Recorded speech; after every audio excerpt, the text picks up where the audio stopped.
नमस्कार दोस्तों, आत्मयोगी भव की इस कड़ी में पीएमसी हिंदी आप सभी का हार्दिक अभिनंदन करता है।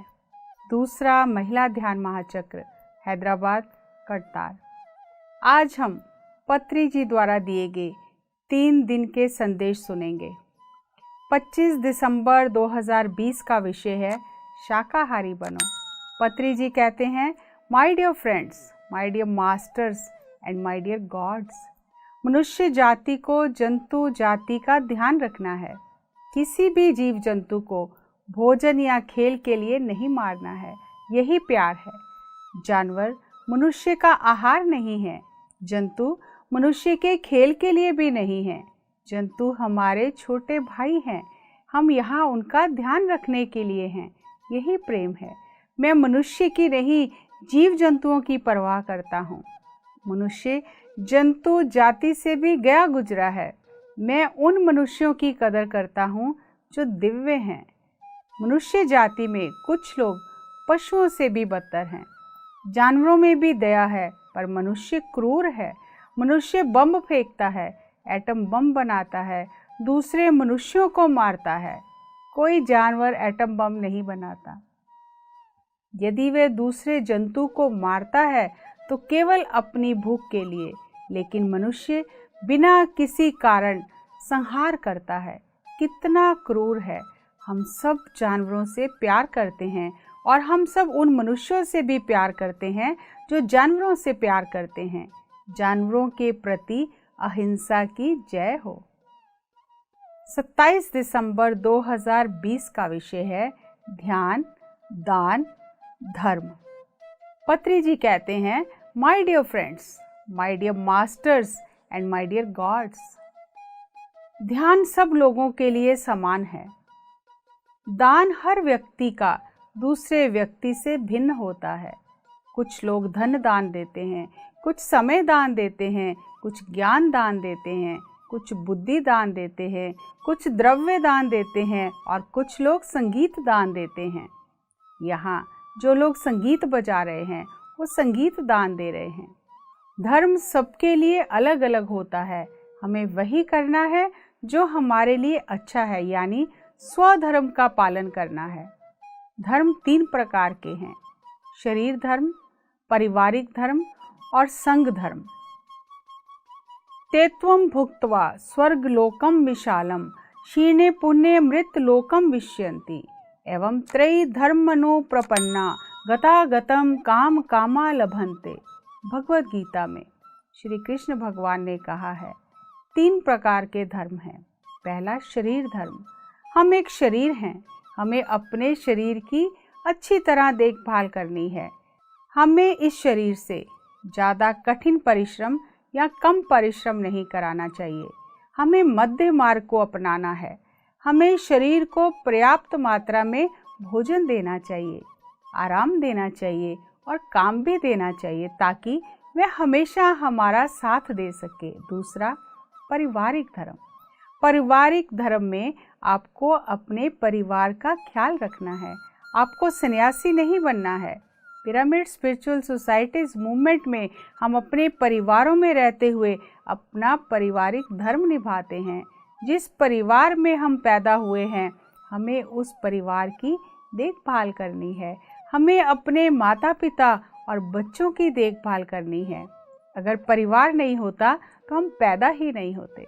माँ ने प्रसव पीड़ा सहन करके बहुत कठिनाइयों से हमारा पालन पोषण किया है। हमें आजीवन अपनी माँ की सेवा करनी चाहिए। तीसरा, संघ धर्म। हमें अपने समाज के प्रति जिम्मेदार होना चाहिए और सबको ध्यान सिखाना चाहिए। मनुष्य के ये त्रय धर्म यानी 3 धर्म हैं। शरीर को काम भी दें, भोजन भी दें, ज़्यादा भी ना दें, कम भी ना दें, कम निद्रा ना दें, ज़्यादा निद्रा भी ना दें, ज़्यादा कष्ट भी ना दें, कम कष्ट भी ना दें। शरीर धर्म पहला धर्म है। पारिवारिक धर्म दूसरा धर्म है। माता पिता को छोड़कर संन्यास नहीं लेना है, माता पिता की सेवा करनी है। आदि शंकराचार्य जी ने माता को छोड़कर संन्यास ले लिया। हमें ऐसा नहीं करना। पिरामिड स्पिरिचुअल सोसाइटीज मूवमेंट में हम शरीर धर्म, कुटुंब धर्म और संघ धर्म को पूर्णता निभाते हैं। ये एक महान मूवमेंट है जिसके हम सभी भागीदार हैं। 28 दिसंबर 2020 का विषय है ध्वनि और मौन। पत्री जी कहते हैं, my dear friends, my dear masters and my dear gods, कुछ पल के लिए हम निशब्द ध्यान करेंगे। कोई ध्वनि नहीं। ध्वनि और मौन दोनों ही सत्य हैं, दोनों ही शिवम हैं और दोनों ही सुंदरम हैं। सत्यम शिवम सुंदरम, इन 3 शब्दों में कुल आध्यात्मिकता निहित है। सत्यम यानी सत्य, शिव कल्याणकारी है और सुंदरम सौंदर्य है।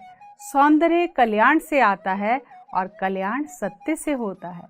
सुंदरम शिवम से आता है और शिवम सत्यम से आता है। जहाँ सत्य है वहाँ कल्याण है और जहाँ कल्याण है वहाँ सौंदर्य है। ध्वनि और मौन, ध्वनि में मौन नहीं है और मौन में ध्वनि नहीं है। जितना हम बोलते हैं उतना ही हमें मौन में रहना है।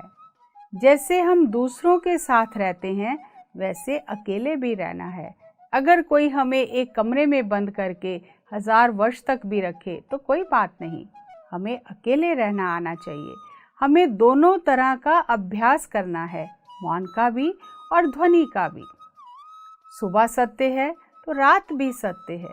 रात में सुबह नहीं होती और सुबह में रात नहीं होती। ऐसे ही ध्वनि में मौन नहीं होता और मौन में ध्वनि नहीं होती। दोनों ही मुख्य हैं। जितना बात करना है उतना मौन भी रहना है। जितना सोचना है उतना निर्विचार भी रहना है। जितना देखना है उतना बिना देखे भी रहना है। जितना सबके साथ रहना है उतना एकांत में भी रहना है।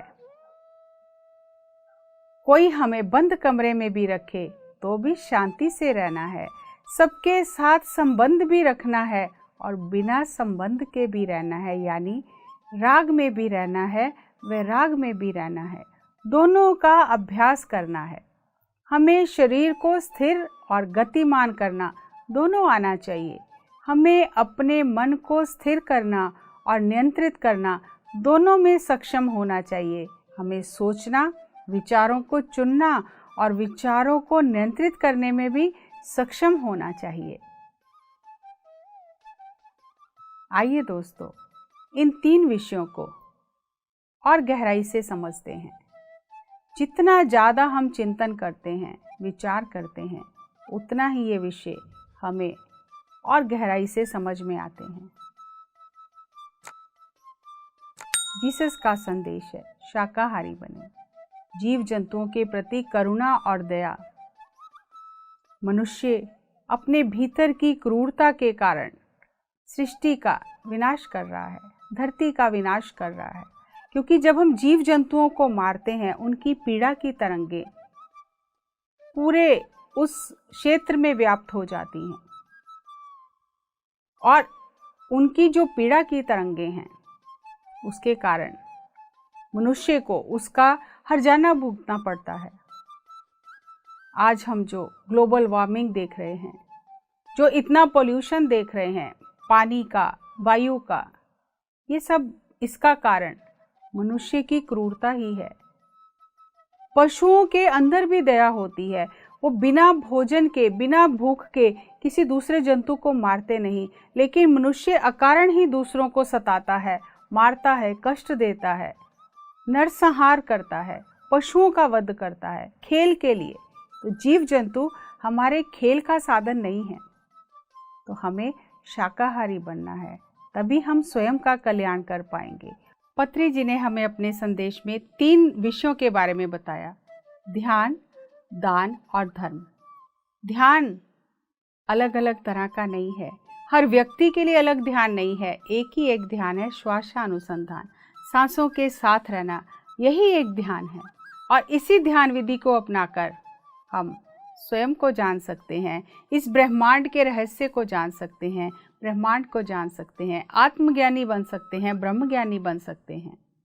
ध्यान सबके लिए एक ही है, लेकिन दान हर व्यक्ति का दान दूसरे व्यक्ति के दान से भिन्न होता है।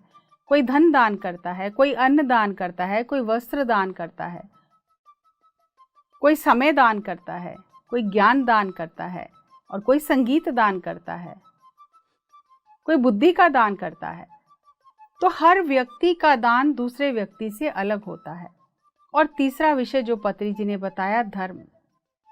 और धर्म भी 3 प्रकार का होता है, शरीर धर्म, पारिवारिक धर्म और संघ धर्म।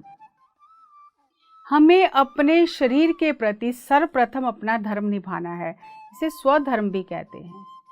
अपने शरीर की उचित देखभाल करना हमारा धर्म है। शरीर को ना ज़्यादा आराम दे, ना ज़्यादा काम दे, ना ज़्यादा नींद दे, ना कम नींद दे, ना ज़्यादा कष्ट दे और ना ही बिना काम के रहें, यानी मध्य मार्ग में रहें। ना ज़्यादा खाएं, ना ज़्यादा सोएं, ना ज़्यादा बोलें। अपनी ऊर्जा का सही प्रबंधन करें। कब कहाँ क्या करना है, क्या नहीं करना है, ये हमें अपने शरीर के प्रति अपने धर्म का पता होना चाहिए। और हमारा शरीर मन से भी ज़्यादा इंटेलिजेंट है। अगर हम अपने शरीर की भाषा समझें तो शरीर हमें बताता है उसे क्या चाहिए, कब चाहिए और कितना चाहिए, क्या नहीं चाहिए। लेकिन हम शरीर की बात को अनसुना करके मन के पीछे दौड़ते हैं और फिर शरीर को भी कष्ट होता है। हमारा शरीर हमें बताता है कि बस हो गया, पेट भर गया, अब और भोजन की ज़रूरत नहीं, लेकिन मन कहता है थोड़ा और खा लो, बहुत स्वादिष्ट है, और फिर बाद में शरीर को कष्ट होता है। तो हमें अपने शरीर के प्रति अपने धर्म को निभाना है। जब हम शरीर की उचित देखभाल करेंगे तो ये शरीर सालों साल हमारा साथ देगा। शरीर की ऊर्जा व्यर्थ नहीं जाएगी। लेकिन अगर हम शरीर का ध्यान नहीं रखेंगे तो शरीर की ऊर्जा भी व्यर्थ जाती रहेगी। दूसरा धर्म, पारिवारिक धर्म। हमें घर परिवार छोड़कर भाग नहीं जाना है, कर्तव्यों से विमुख नहीं हो जाना है। ये बहुत ही सूक्ष्म धर्म है। कब कहाँ शरीर के धर्म का पालन करना है, कब कहाँ मैंने अपने पारिवारिक धर्म का पालन करना है और कब मैंने संघ धर्म का पालन करना है, ये हमें ज्ञान ध्यान से मिलेगा। हमें जो दिखाई देता है हम उसी के हिसाब से निर्णय करते हैं, लेकिन हमें सही मायने में अपने धर्म का पता होना चाहिए कि इस समय मेरा धर्म क्या है। अगर परिवार में कोई व्यक्ति अस्वस्थ है और हम उसे छोड़कर ध्यान में बैठ जाएं, तो हम पारिवारिक धर्म नहीं निभा रहे। माता पिता ने बहुत कष्ट से हमारी परवरिश की है।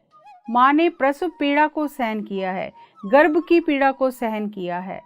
माँ स्वयं गीले बिस्तर पर सोई है, हमें सूखे बिस्तर पर सुलाया है। हर पल माँ ने हमारी हर सुख सुविधा का ध्यान रखा है। और अगर हम माता पिता की सेवा ना करके उन्हें छोड़कर हम चले जाएं, तो हम अपने परिवार धर्म का पालन नहीं कर रहे। हमें अपने पारिवारिक धर्म का पालन करना है। माता पिता के प्रति मेरा क्या धर्म है, अपने बच्चों के प्रति मेरा क्या धर्म है, मेरा पति पत्नी के प्रति क्या धर्म है, मेरा अपने मित्र के प्रति क्या धर्म है। हमें ये समझ होनी चाहिए, ये ज्ञान होना चाहिए कि कहाँ कब हमें अपने धर्म का पालन करना है। और तीसरा, संघ धर्म। जिस समाज में हम रहते हैं, जिस संघ में हम रहते हैं, वहाँ भी धर्म का हमें पालन करना है। हम संघ से बहुत कुछ लेते हैं, इस समाज से बहुत कुछ लेते हैं। अगर हमें कहा जाए कि खुद ही कपास उगाओ, फिर उससे कपड़ा बनाओ और फिर उसे खुद ही सिलाई करो और खुद ही पहनो, तो शायद बहुत ही समय लग जाएगा और हमसे होगा भी नहीं।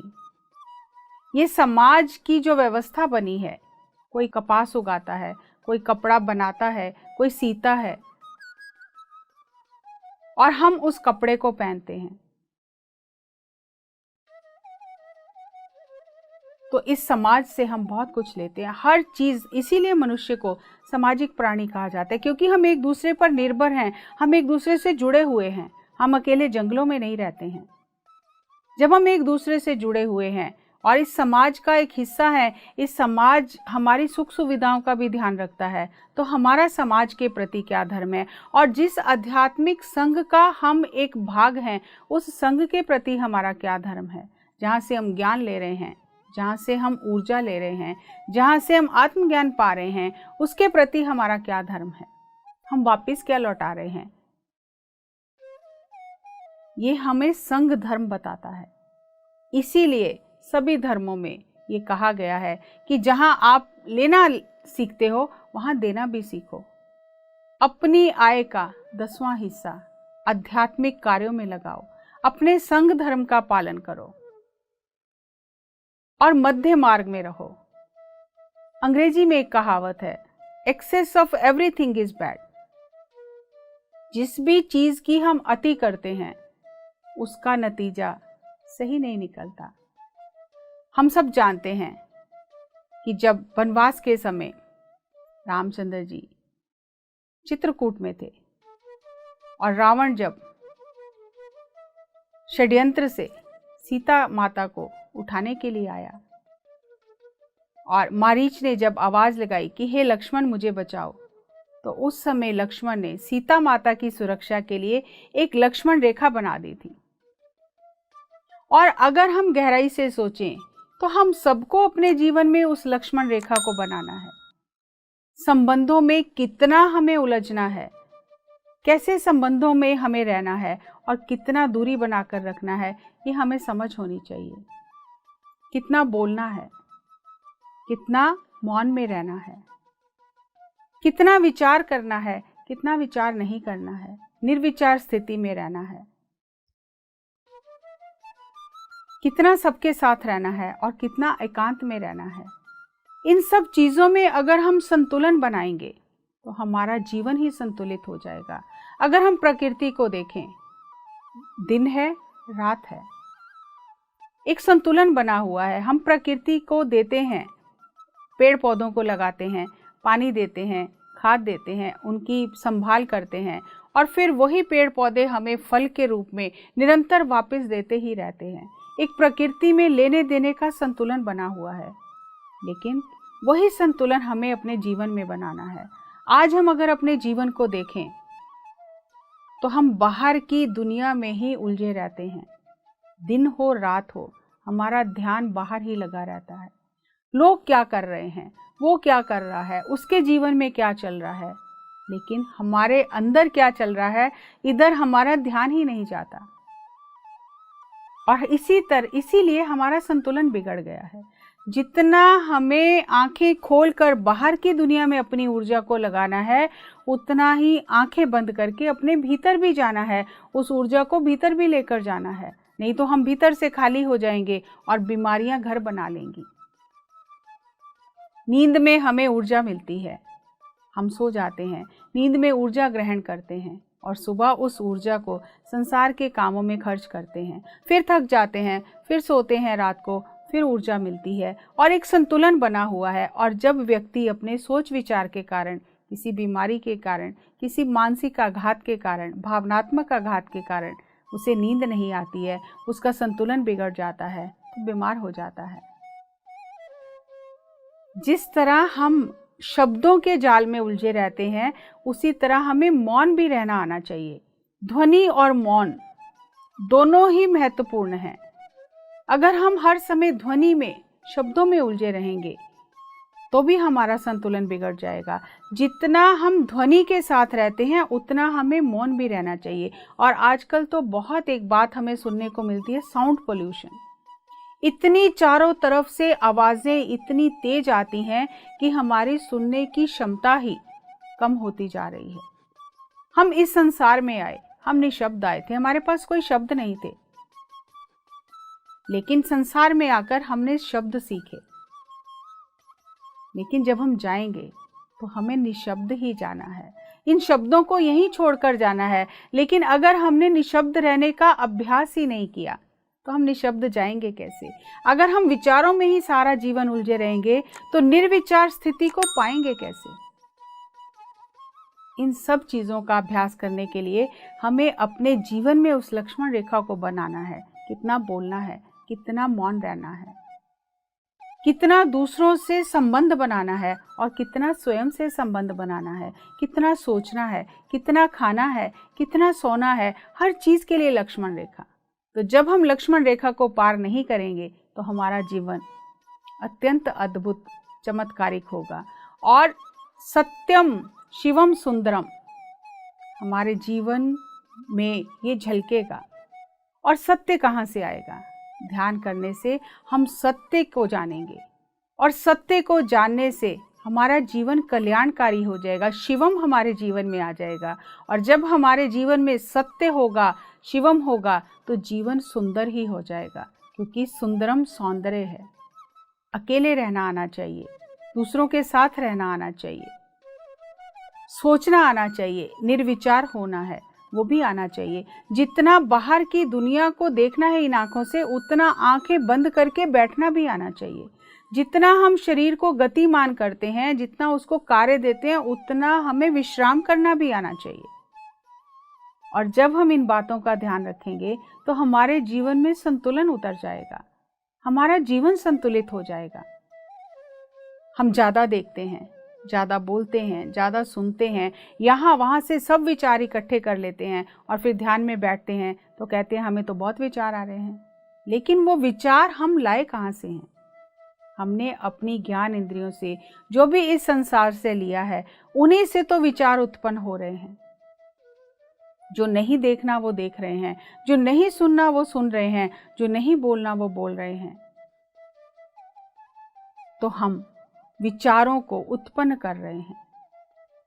हमें अपने इन विचारों को छोड़ना भी आना चाहिए, अपने मन को स्थिर करना और नियंत्रित करना आना चाहिए। हमें विचारों को सोचना, चुनना और नियंत्रित करना, तीनों में सक्षम होना चाहिए। और यहाँ एक प्रश्न उठता है, क्या हम विचारों को चुन सकते हैं? क्या ये हमारे बस में है? कैसे विचारों को चुनना है? जी हाँ, ये हमारे बस में है। जिस तरह हम सुबह उठते ही चुनाव करते हैं कि आज हमें किस रंग के वस्त्र पहनने हैं, कौन से वस्त्र पहनने हैं, हमारा चुनाव है। इसी तरह हम अपने विचारों का भी चुनाव कर सकते हैं। मुझे क्या सोचना है, कितना सोचना है, क्यों सोचना है, किस बारे में सोचना है। अगर हम अपने विचारों का निरीक्षण करेंगे तो हमें पता चलेगा 99% हम दूसरों के बारे में ही सोचते रहते हैं, सोते जागते। स्वयं के बारे में हमारी सोच ही नहीं है। मेरी प्राथमिकता क्या है, मुझे करना क्या है, मुझे जीवन में चाहिए क्या, इन विचारों की सोच ही नहीं है हमारे अंदर, ये विचार ही नहीं है, क्योंकि हमारा ध्यान तो बाहर लगा हुआ है। अगर हमें अपने उत्तम विचारों को चुनना है तो ध्यान में मन को विचार शून्य करना है। तभी हमें समझ में आएगा कहाँ से क्या लेना है कि नहीं लेना है।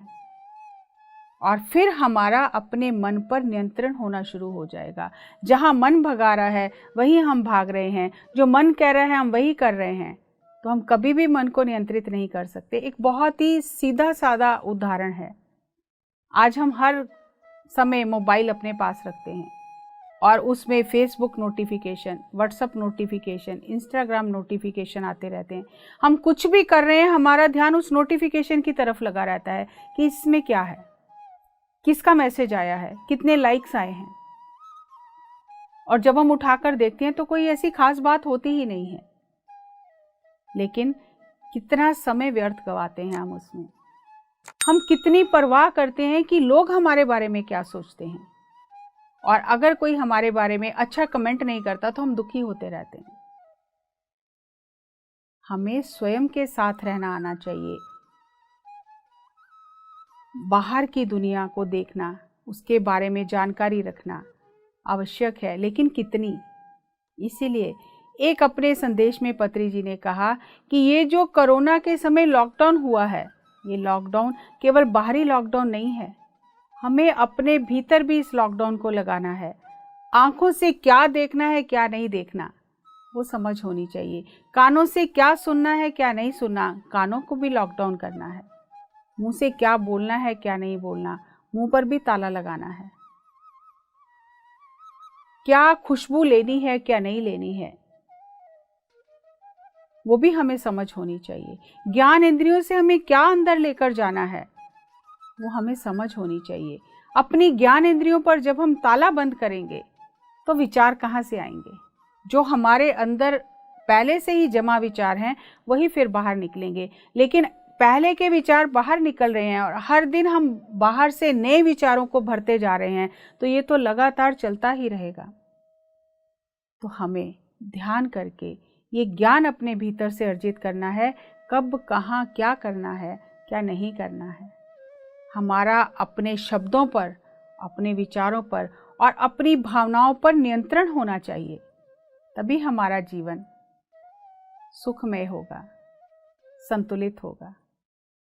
पत्री जी के इस दिव्य संदेश में छिपे ज्ञान को, जो उन्होंने रहस्य खोलकर हमें बताए हैं कि जीवन कैसे जीना है, हम जीवन में उतारेंगे तो हमारा जीवन धन्य हो जाएगा। अगली कड़ी में एक नए विषय के साथ पुनः आपसे मुलाकात करेंगे। तब तक नमस्कार, धन्यवाद।